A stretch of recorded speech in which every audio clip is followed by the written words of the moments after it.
নমস্কার বন্ধুরা, প্রত্যেক দিনের মতো আজকে একটা নতুন ভিডিও নিয়ে এসেছি আপনাদের সামনে। তো আমি বাজার থেকে মুরগির ডানা নিয়ে এসেছি। ডানাতে কিন্তু একটু ছালটাও লেগে আছে, ছালটা ছাড়াইনি। ছালটা ছাড়িয়ে দিলে মাংসের পরিমাণটা কমে যাবে। তো যাই হোক, আজকে আমি এটা খুব সহজ পদ্ধতিতে বানাবো। মানে যখন আপনাদের খেতে ইচ্ছে হবে সেই সময় আপনারা বাড়িতে সরঞ্জাম থাকেই সব সময় বাড়িতে, সেই সব দিয়ে আপনি তৈরি করে বানিয়ে খেতে পারবেন এবং বাজারের থেকে ভালো টেস্ট পাবেন। তো কীভাবে তৈরি করছি আমি পুরোটাই আপনাদের দেখাবো এবং পুরো ভিডিওটা আপনারা দেখবেন।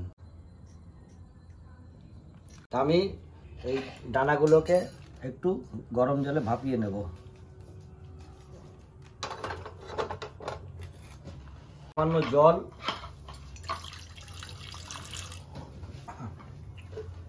দেব সামান্য হলুদ,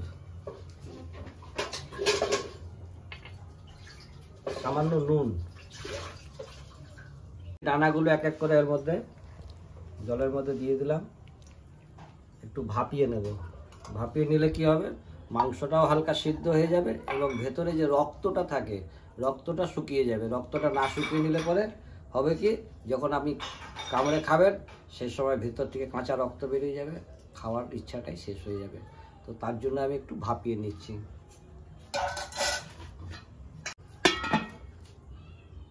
তো আমি মাংসটা একটু ভাপাতে দিয়েছি, ততক্ষণ আমি এই যে মশলা নিয়েছি, কাঁচা লঙ্কা, আদা, একটু রসুনের পরিমাণটা কিন্তু বেশি দেব। আর সঙ্গে নিয়েছি অল্প জিরে পাউডার, অল্প কাশ্মীরি লঙ্কার গুঁড়ো কালারের জন্য, নিয়েছি আর সামান্য হলুদ। এরপরে আমি আগে এই গোটা মশলাগুলো বেটে নেব। যে লঙ্কা, রসুন, লঙ্কার পরিমাণটা একটু বেশি, আদার পরিমাণটা একটু বেশি, তাহলে ওপর থেকে আর সস খাবার দরকার পড়বে না। এগুলো আমি ভালো করে বেটে নেব, একদম খুব মিহিন করে বেটে নেব। আর একটা পেঁয়াজ দেবো আমি, এটাও কিন্তু আমি আদা রসুন লঙ্কার সাথে বেটে নেব ভালো করে। বাটাটা কিন্তু খুব সুন্দর মিহি করে বাটতে হবে, নইলে গোটা গোটা থাকলে ভালো হবে না। তার জন্য খুব সুন্দর মিহি করে বেটে নিতে হবে। মিক্সির বাটিতে বেটে নিই, চাই শিলে বেটে নিই, কোনোভাবে বাটা হলেই হবে। তো এখন তো সবাই মিক্সির ব্যবহারটাই বেশি করে, তো যাই হোক আমি আজকে মিক্সিতেই বেটে নিচ্ছি। শিলে বাটলে পরে তার একটা স্বাদ আলাদা হয়, কেন মিক্সির বাটিতে বাটলে পরে হয় কি, একটু গরম হয়ে যায়, সিদ্ধ হয়ে যায়। এরপরে যখন ভাজা হবে তখন আরেকবার ভাজা হবে, তাহলে ডবল হয়ে যায়। যাই হোক আজকে মিক্সির বাটিতে বেটে দিচ্ছি। আমি এগুলো পিসগুলো একটু এপাশ ওপাশ ঘুরিয়ে দেবো, এইভাবে করে ঘুরিয়ে হালকা কালারফুলও হয়ে যাবে, দেখতেও ভালো লাগবে এবং সিদ্ধটাও ভালো হয়ে যাবে। ঢাকা দিয়ে ভাপিয়ে নেবে, তাহলে খুব ভালো হবে। এই যে আমার ডানাগুলো ভাপানো হয়ে গেছে,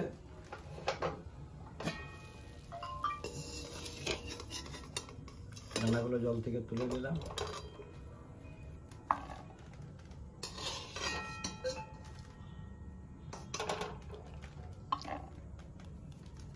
ডানাগুলো আমার ভাপিয়ে নিয়েছি। এরপর আমি ঘোলটা তৈরি করব। এই যে আমার আদা রসুন পেঁয়াজ কাঁচা লঙ্কার পেস্টটা তৈরি করে নিয়েছি, এটা আমি দেবো। একটু মশলাটা বেশি পরিমাণে তৈরি করব। এটা বেঁচে থাকলেও আপনি রেখে দিতে পারবেন, পরের দিনে আবার হয়তো কিছু বানিয়ে ফেলতে পারবেন। আমি এই জন্য একটু বেশি করেছি, কেন ডানাগুলো বড় বড়, তো ওকে ভালো করে মশলার মতো চুবিয়ে তারপরে এই আমি আগে ব্যাটারটা বানিয়ে নিই। পেঁয়াজ আদা রসুন কাঁচা লঙ্কা দিয়ে আমি এই যে মশলাটা বেটে নিয়েছি, এর ভেতরে দেবো আমি কাশ্মীরি লঙ্কার গুঁড়ো, একটু কালার হবে। আর দেবো সামান্য পরিমাণে হলুদ, মানে পরিমাণ মতো। অল্প দেবো জিরে বাটা, জিরের গুঁড়ো।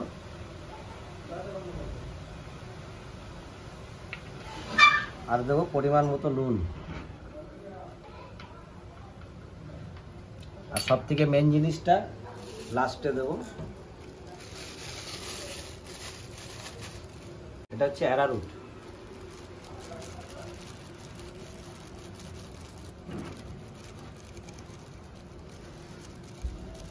এটাকে ভালো করে আমি মিশিয়ে নেব।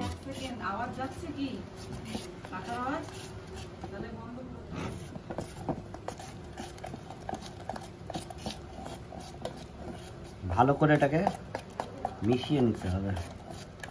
এই যে আমার ব্যাটারটা তৈরি হয়ে গেছে।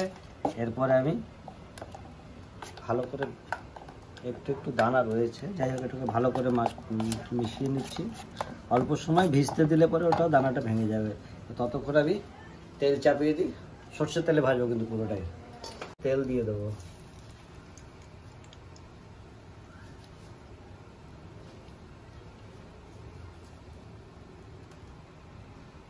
মোটামুটি গরম হয়ে এসছে, তেলটা গরম হোক। ততক্ষণ আমি এই দানাগুলোকে এর মধ্যে চুবিয়ে দেবো।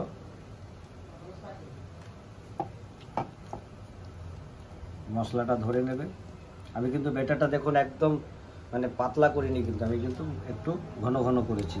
কারণ এইভাবে ঘন ঘন না করলে পরে মাংসের গায়ে ভালো করে ধরবে না। মশলাটাই মেন, মশলাটা না ধরলে পরে খাবে কোন স্বাদে। মশলাটাকে ধরাতে হবে একটু, কিছু সময় চুবিয়ে রাখলে পরে মশলাটা ধরে নেবে। ততক্ষণ আমার তেলও গরম হয়ে এসছে। এবার আমি এগুলো ডিপ ফ্রাই করবো।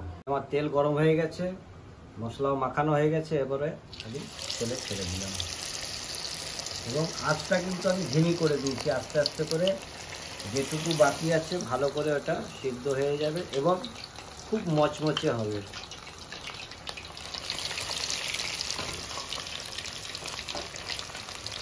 আমি কিন্তু আঁচটা কমিয়ে দিয়েছি, লো ফ্লেমে হচ্ছে। এই যে আমার ডানাগুলো ফ্রাই হয়ে গেছে, খুব সুন্দর করে লাল করে দেখুন ভেজে নিয়েছি।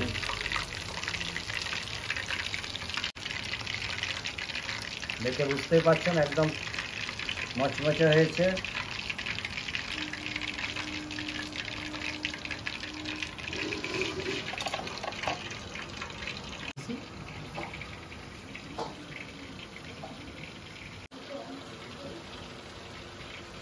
আমি নিয়ে নিয়েছি টমেটো সস আর সঙ্গে নিয়েছি কাসুন্দি। যার যেরকম ভালো লাগে সেভাবে নিয়ে খাবেন। আর এটা হচ্ছে চাট মশলা। চাট মশলাটা ছিটিয়ে খেতে সব থেকে বেশি টেস্ট। আমি এগুলো দেখাচ্ছি, মানে যার যেটা ভালো লাগবে সেটা সেভাবে খাবেন।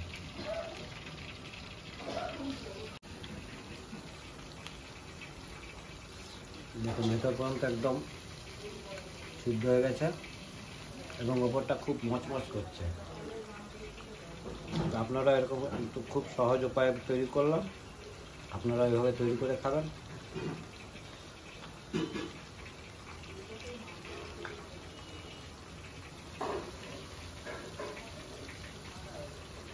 এবং পুরোপুরি সিদ্ধ হয়ে গেছে। একটু সস দিয়েও খেয়ে দেখি কীরকম লাগছে।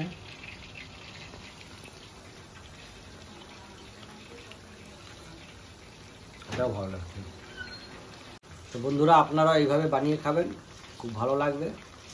আজকের ভিডিওটা কীরকম লাগলো অবশ্যই কমেন্ট করে জানাবেন এবং ভালো লাগলে পরে লাইক করবেন, শেয়ার করবেন এবং আমাদের সঙ্গে থাকবেন। আবার নতুন ভিডিও নিয়ে আসবো। ততক্ষণের জন্য আসছি। সবাই ভালো থাকবেন।